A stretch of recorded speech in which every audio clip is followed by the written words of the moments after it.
नमस्कार, बतकही के इस एपिसोड में आप सभी का स्वागत है। देश की जीडीपी -23.9 चली गई है। सर, पहले तो जो आम दर्शक जीडीपी मतलब नहीं समझता है या उसको सिर्फ फुल फॉर्म के मतलब से समझता है, तो उसको आप कैसे बताएंगे क्या है जीडीपी? ये कुल उत्पादन हम लोग आसानी से समझें तो कहें कि कुल कुल देश की आय या कुल उत्पादन देश का ये करीब 23.9% से फॉल किया है पिछले तिमाही में।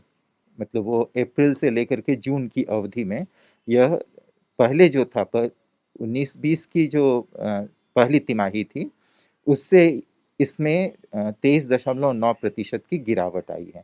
तो अब अगर आय में गिरावट आई है इसका मतलब आय की गिरावट, रोजगार की गिरावट में, बचत की गिरावट में, सभी चीज़ों में ये दर्शाता है।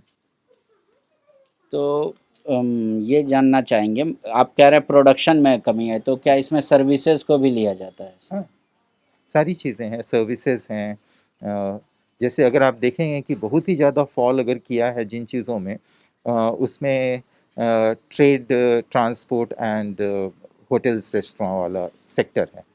तो सारे सेक्टर माइनस में चले गए हैं या कोई सेक्टर ऐसा भी है जो अपने आप को अभी तक बचा के रखा है, प्लस में हो कम से कम? हाँ, कृषि क्षेत्र है जिसमें कि करीब 3.4% की वृद्धि रही इस पहली तिमाही में। तो मतलब किसान के लिए तो कोई भी नहीं करता, ना हम करते हैं, ना आप करते हैं, ना मौसम करता है, मौसम ने किया। अच्छा, मौसम ने किसानों का हाँ, मदद किया। तो वो अवधि ऐसे भी होती है जो पहली अवधि है, पहली तिमाही है। इस समय में आप देखेंगे कि रबी क्रॉप आया है या उससे संबंधित क्रॉप्स वगैरह आया है, तो इसमें वृद्धि रही, इसमें कोई रुकावट नहीं रही। और जो आवश्यक वस्तुएं थी आप देख रहे हैं कि उनकी आवाजाही, उनकी उनका व्यापार सभी चल भी रहा था, उनकी कमी भी नहीं हुई थी। तो वह क्षेत्र में 3.4% का विकास रहा जो कि औसत विकास दर रहा रहता है कृषि और कृषि से संबंधित क्षेत्र में। लेकिन अगर कंस्ट्रक्शन में देखें तो 50% की गिरावट रही है। मैन्युफैक्चरिंग है, चाहे ट्रेड, होटल्स, रेस्टोरेंट मैंने कहा, ये सभी में काफ़ी ज़्यादा गिरावट रही है। करीब 30-40 40-40% की गिरावट रही है इन चीज़ों में। क्या कभी देश जब से आज़ाद हुआ हमारा, ऐसी परिस्थिति पहले भी आई थी क्या? नहीं, 1880 के बाद ये पहली बार ऐसी स्थिति आई है। इतनी ज़्यादा गिरावट एक साल के अंदर, ये इसका पहली बार आई। असर आम आदमी कैसे समझ पाएगा? आम आदमी कैसे इसको नोटिस करेगा कि हमारा देश का अर्थव्यवस्था चौपट हो गया है? नहीं, देश का अर्थव्यवस्था पूरी तरह से आप चौपट इसको नहीं मानेंगे, ये सिर्फ एक तिमाही का रिजल्ट है। और ये अगर आप देखें तो सभी लोग समझ रहे हैं कि इस समय में पूरी तरह से बंदी थी, लॉकडाउन की अवधि थी, सिर्फ आवश्यक वस्तुएं और ही आपूर्ति हो रही थी। तो इस पूरी जो तिमाही रही, अप्रैल से जून वाली अवधि है, इसमें से ज़्यादा बड़ा अवधि में देखेंगे कि कोई भी आर्थिक या बहुत कम आर्थिक गतिविधि चल रही थी। मैन्युफैक्चरिंग बंद था, ट्रेड होटल्स बंद था, ट्रांसपोर्ट बंद था, जो कि अब जाकर के धीरे धीरे खुलना शुरू हुआ है। तो उसका यह नतीजा रहा है कि उस अवधि में बेरोजगारी भी काफ़ी बढ़ी हुई थी। जैसे 40% से ज़्यादा बेरोजगारी आप चली गई थी उन महीनों में, अप्रैल और मई और जून में। जुलाई से फिर जाकर के बेरोजगारी कम होना शुरू हुआ। तो स्थिति उस तीन तिमाही में काफ़ी खराब रही।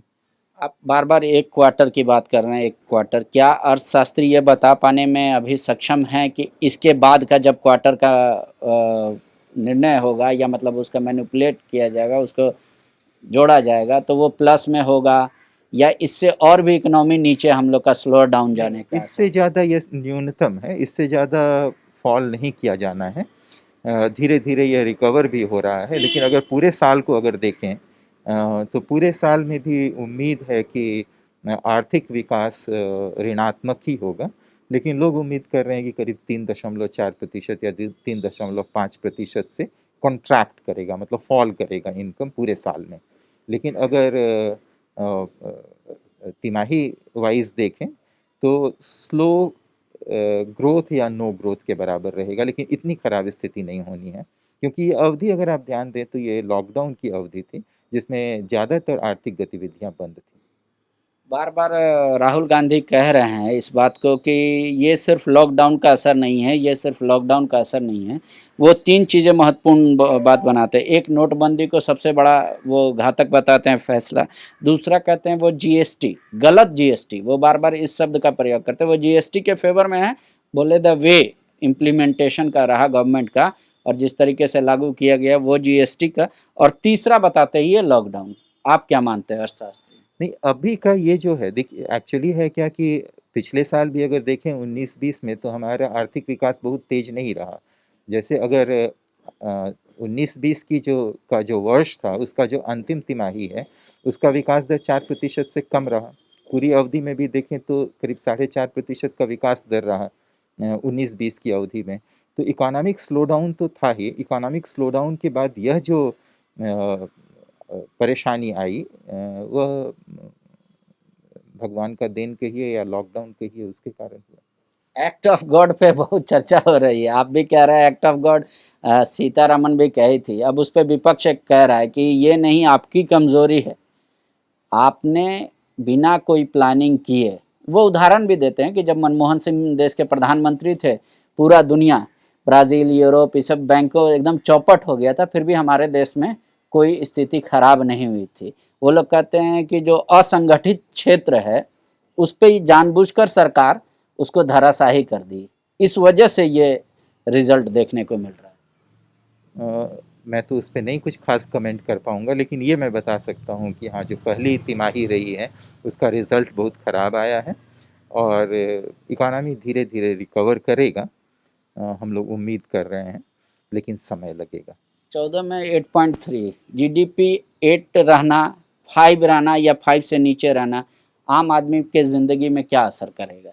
जीडीपी को फॉल करना इसका मतलब है कि रोजगार के अवसर का कम हो जाना है, वस्तुओं की उपलब्धता का कम हो जाना है, लोगों की आय सृजन की क्षमता में कमी आनी है। ये सभी चीज़ें इसका मतलब। बचत भी कम होगा फिर तो। बचत भी कम होगा, पुराने बचत को बहुत सारे लोगों को निकालना पड़ जाएगा, डिससेविंग होगी, तो यह भी हो सकता क्या हम लोग एक बार कह सकते हैं आर्थिक गुलामी की ओर जा रहे हैं? है। नहीं, ये शब्द मुझे नहीं लगता है कि बहुत अप्रोप्रिएट है।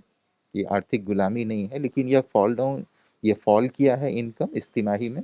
समय लगेगा इसको रिकवर करने में, लेकिन अगले क्वार्टर से ही, जैसे ये क्वार्टर से ही आप देखिएगा कि इम्प्रूव करना शुरू करेगा। जैसे रोजगार में भी आप देखेंगे कि जुलाई महीने का रोजगार था, बेरोजगारी थी, वो काफ़ी कम हो गई थी। बेरोजगारी दर करीब करीब जुलाई की जो बेरोजगारी दर था, जो सीएमआई का आंकड़ा होता है, उस वह करीब करीब उतना ही था जितना मार्च की बेरोजगारी थी। तो अप्रैल मई में जहाँ पर बेरोजगारी काफ़ी बढ़ गई थी, जुलाई में आकर के कम हुई। तो हम लोग उम्मीद कर रहे हैं कि अर्थव्यवस्था भी जुलाई से आने वाला जो 3 महीना होगा, जुलाई, अगस्त, सितंबर का जो महीना होगा, उसमें ही रिकवर करना शुरू करेगा।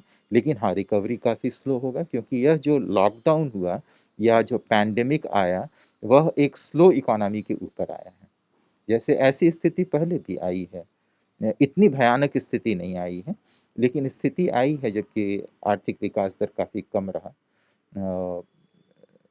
7-8 में भी ऐसी स्थिति आई थी, 13-14 में भी ये स्थिति रही है। लेकिन इतनी खराब स्थिति नहीं हुई है।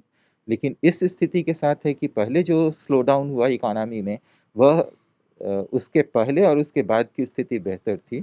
अभी जो स्लो डाउन हुआ पैंडेमिक के कारण, इस बीमारी के कारण या उससे संबंधित लॉकडाउन के कारण, तो यह स्लो इकोनॉमी के ऊपर आ गया ये।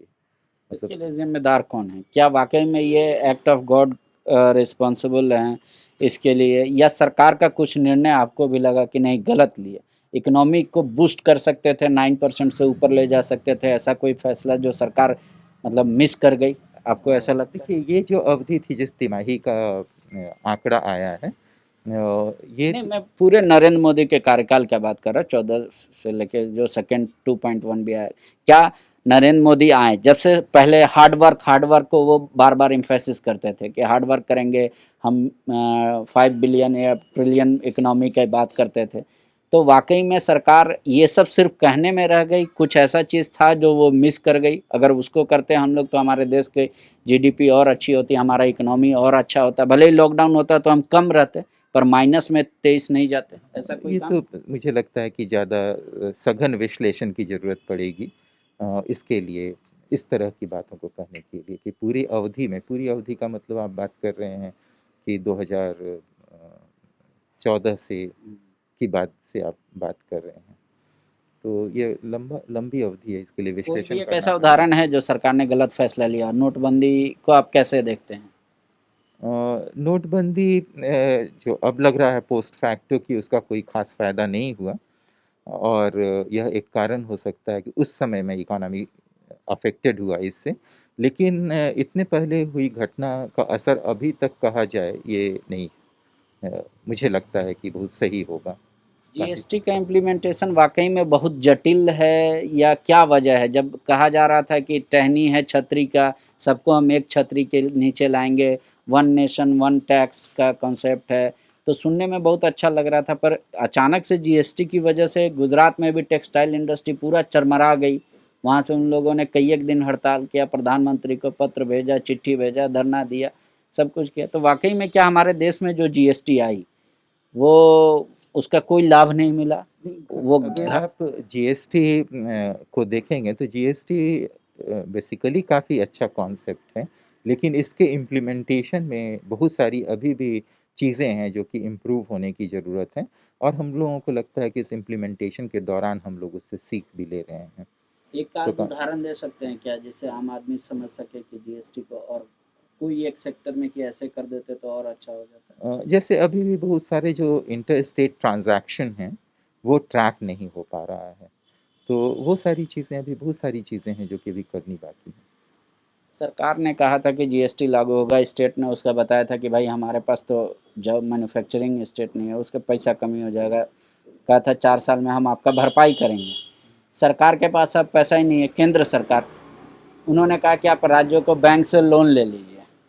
ठीक है, राज्य सर, अब वो केंद्र नहीं कह रही है कि हमारा शेष का पैसा उन्हीं के पास जाता है, वो भर सकते थे। तो राज्य अब इस इकोनॉमी में अपने आप को कैसे सस्टेन करे? कोई भी राज्य सरकार, हमारी झारखंड सरकार मान लीजिए, हेमंत जी अपने आप को किस तरीके से बचाएं या बिल्डअप करें ताकि देश की इकोनॉमी का कोई खास अंतर झारखंड पर ना पड़े?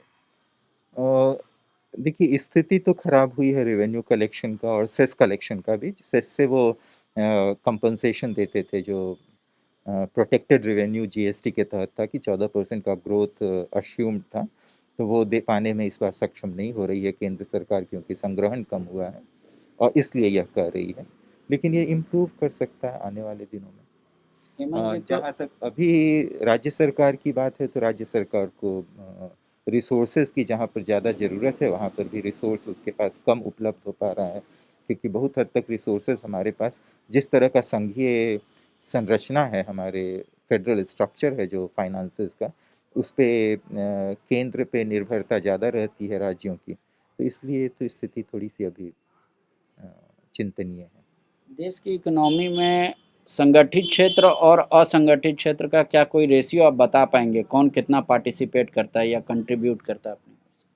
अ, अगर आप एम्प्लॉयमेंट में अगर देखेंगे तो सबसे बड़ा असंगठित क्षेत्र है, 90% से ज़्यादा कामगार हैं वो असंगठित क्षेत्र में लगे हुए हैं। तो वाकई में सरकार का फैसला क्या असंगठित क्षेत्र के खिलाफ जा रहा है? एक तो नोटबंदी सीधा सा लगा कि सब्जी बेचने वाले, ठेला चलाने वाला, उनको उनके हाथ से पैसा निकल गया, या फल बेचने वाले, ये तो समझ में आया। लेकिन जो घर का ईंटा ढोते हैं, रेजा कुली, उनके पास से भी तो इस तरीके से क्या क्या मतलब सेक्टर। उस समय में जिस समय में नोटबंदी हुई उस समय में तो परेशानी सभी को हुई, क्या है कि कैश क्रंच हो गया था, कैश नहीं मिल पा रहा था तो रोजगार वगैरह सब कुछ महीने के लिए प्रभावित हुआ, तो ये स्थिति तो रही। नहीं, अब मेरा सवाल ये है कि जैसे विपक्ष अब आरोप लगा रहा है कि सरकार की कई फैसले, केंद्र सरकार की कई फैसले ऐसे हैं, वो बता रहे हैं कि जानबूझ के कर रही है असंगठित क्षेत्र को धराशायी करने का। क्या आपको भी ऐसा लगता है कि असंगठित क्षेत्र हमारे देश में जो रन करता है इतना बड़ा इकोनॉमी, वो वाकई में सरकार के फैसले से धराशायी होने के कगार पर है या हो चुका है इस तरीके? नहीं, फैसले की बात मैं नहीं कर सकूंगा कि फैसले से क्या हो रहा है, लेकिन सबसे ज़्यादा वल्नरेबल होता है अनऑर्गेनाइज सेक्टर जो गैर संगठित क्षेत्र है, तो किसी भी तरह की आर्थिक अगर त्रासदी आती है तो सबसे ज़्यादा प्रभावित वही होते हैं। ठीक है, झारखंड के लोग अपने आप को कैसे एसोसिएट करें जीडीपी से? या हेमंत जी को ऐसा क्या कदम उठाना चाहिए कि झारखंड में इसका बहुत असर देखने को ना मिले? कोशिश कर रहे हैं, मुझे लगता है सरकार भी कोशिश कर रही है कि जो जीडीपी फॉल किया है, फॉल कर चुका था ये तो अप्रैल से जून की अवधि में है, तो उसमें मुझे लगता है कि कई कदम ऐसे उठाए गए जिसमें कि अर्थव्यवस्था संभालने की कोशिश की गई है। अब तो काम शुरू हो गया है, एमएसएमई हुआ, चाहे कुछ और अन्य क्षेत्र हैं जिसको कि रिवाइव करने की कोशिश की जा रही है। तो इकोनॉमी के रिवाइवल के साथ ही अ, स्थिति इम्प्रूव करेगी। एक आखिरी सवाल है सर, मैं कहीं पढ़ रहा था कि अभी देश में बैंकों के पास बहुत पैसे आ गए, लेकिन वो कर्ज दे पाने की स्थिति में नहीं है, कोई आ ही नहीं रहा है कर्ज लेने, या फिर जो आ रहा है उसका कुछ पता ही नहीं है, अभी अपने आप को स्टे रखा है, वो अपनी बिजनेस में खर्च नहीं करना चाहता। एग्जाम्पल के तौर पे मान लीजिए कोई कंपनी गाड़ी बनाती है, कार मैन्युफैक्चरिंग का, बैंक के पास पैसे भी हैं पड़े हुए पर्याप्त कि हम उसको लोन दे सकते हैं, पर वो अभी रुका हुआ है।